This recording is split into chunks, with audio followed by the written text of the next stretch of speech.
Hey guys, Igor here. In today's video, I'm going to be breaking down my process for drawing a handgun just like this one. So let's go ahead and get into it. I like to start my pistol drawings with some of the bigger elements, so we'll begin from the top with the slide. The reason it's called the slide is because it obviously reciprocates back upon pulling the trigger and firing a round, and as it slides forward, all of that weight helps push a new round into the chamber. For our next two major components, which can drastically change the silhouette of the pistol, we have the grip and the trigger. Next up, we have the sights and the muzzle. Now, please note that a muzzle is not necessary in all of your drawings, especially from a side profile, because not every barrel sticks out past the slide. So that's just something to consider. Next, we have the magazine and the magazine release button.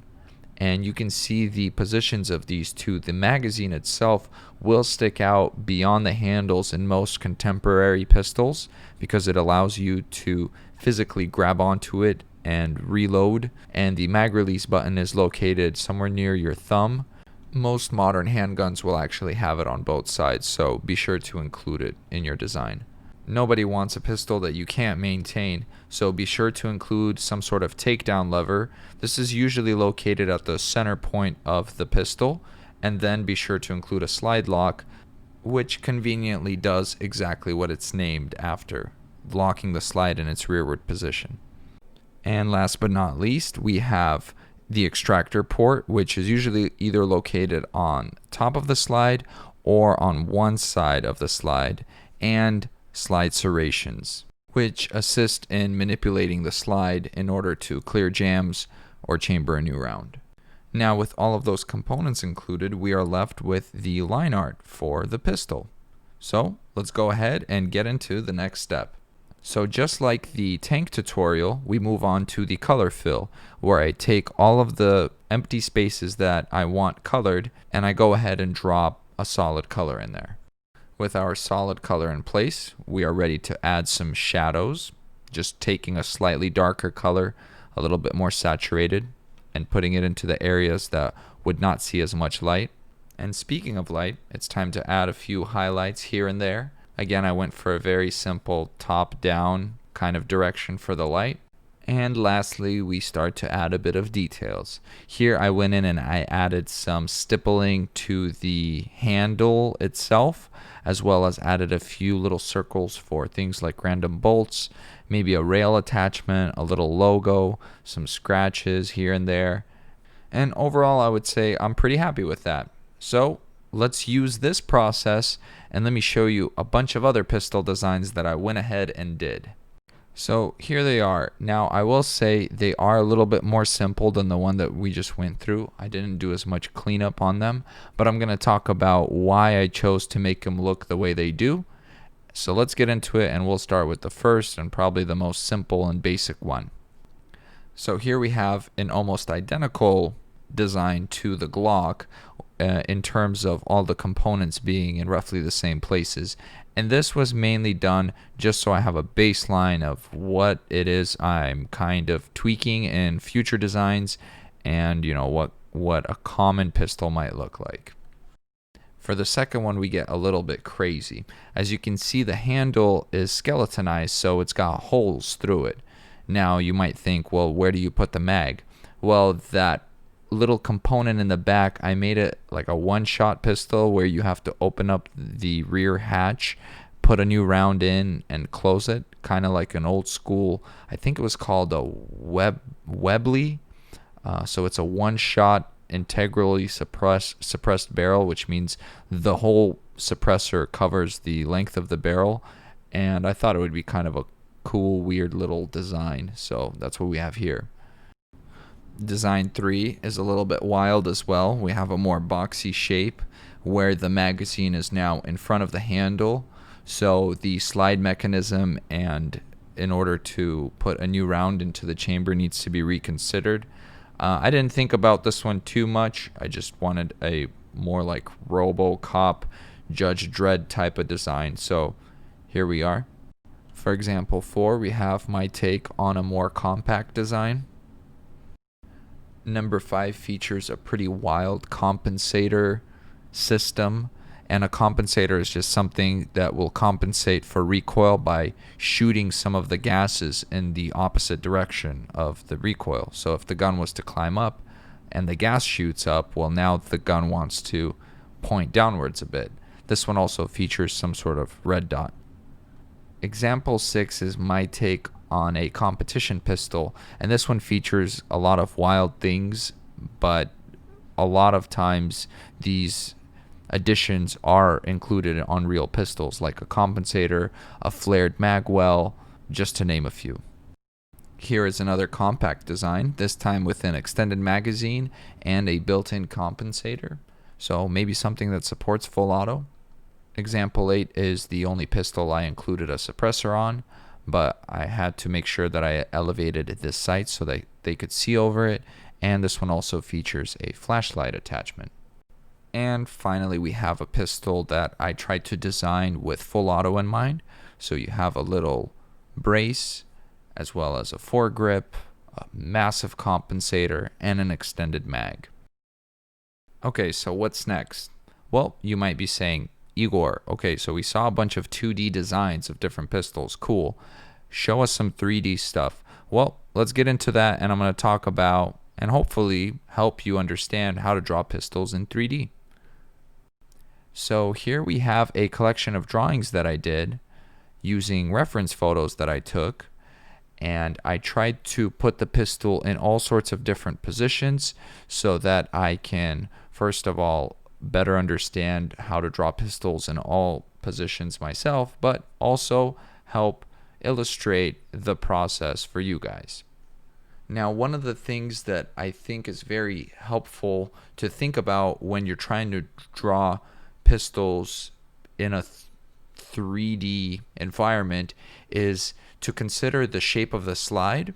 Because it's so rectangular, just drawing a rectangle in perspective over somebody's hand will give you the foundation that you can use to then draw the rest of the pistol.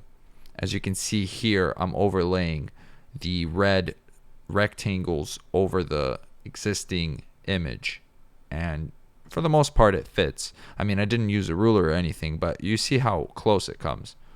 So after drawing a bunch of these black silhouettes and some a little bit more detailed than that, I went ahead and chose 2 designs that I liked the most to go ahead and turn into a 3D drawing, and that's exactly what you're seeing here. So this is a really sped up version where I go ahead and I grab one of the silhouettes and I draw some red lines as anchor points so that I know what the highest part of the pistol is, the lowest part, and things where, as you can see, like the trigger guard ends, so that in the front profile I know where to also end the front of the slide part of the pistol. Just kind of helps me anchor the entire thing. So I'm very lightly thinking about what sort of components actually go into the silhouette, and I already have an idea for how I want the design to look. So as you can see here, I'm separating the slide from the compensator portion, and the idea behind this pistol was that the compensator, again, is built in. It does not reciprocate back, and it's not attached to the barrel. It's just something that sits in front, and when you fire the gun, the gases go upwards, therefore causing less recoil. And now I'm going through and placing all the little components that we talked about earlier, things like the mag release, the slide lock, you got the ejection port, be sure to include some slide serrations in there. And now I'm starting with that same mentality that the slide is a rectangle, so the whole thing in perspective would start off with simple shapes. So the rectangle, and I'm looking at my side profile and front view as references now. So I'm making changes and adjustments along the way to help match the reference image as close as possible.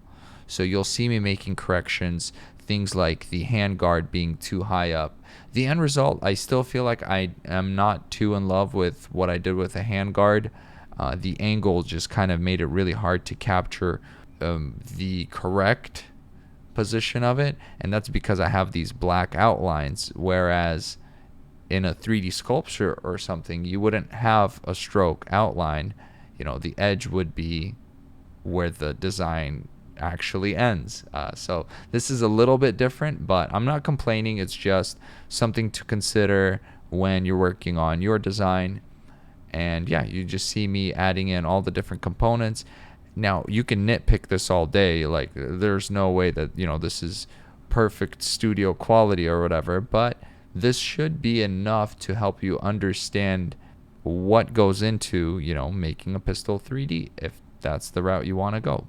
Now, the other thing I really wanted to talk to you guys about is, drawing all these details is really fun, but in most cases, none of this is visible. Like, if somebody was to tell you, hey, draw an army dude, and he's like running and shooting and all that, yeah, the handgun would be so tiny that all of this detail would pretty much be lost, unless this is a zoomed in shot, like a super close up action shot. No chance.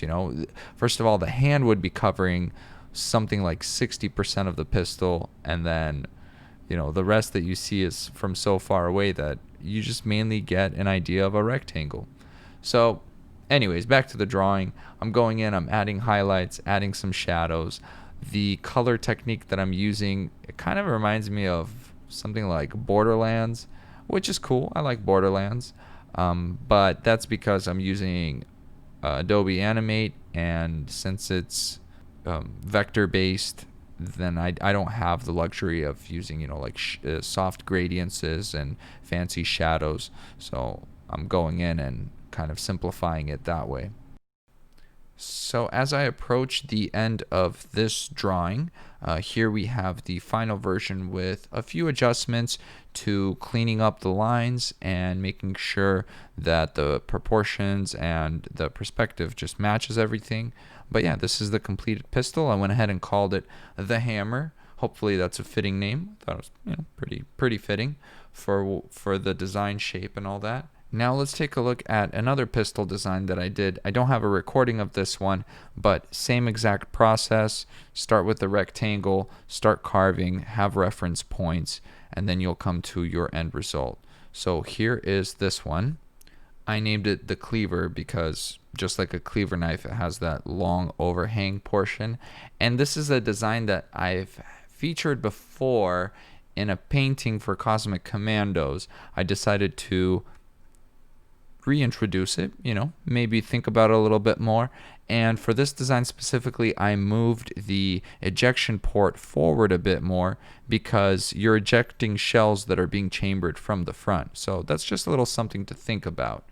Anyways, one last thing for you guys. I decided to make a simple illustration showing how much of the pistol you actually see in most of these action scenes. As you can see, it's a really small fraction of the figure where he's holding the weapon. And not only that, but most of it is covered up with his hand. So most of the time you just see the slide. If you can place the slide into your scene with good perspective, you should be able to, in most cases, draw the pistol very convincingly. So keep that in mind. And with that said, guys, thank you so much for watching. I hope you enjoyed it. Hopefully you learned a thing or two. Don't forget to drop me a like if you actually like the content, and I will catch you in the next one. Bye.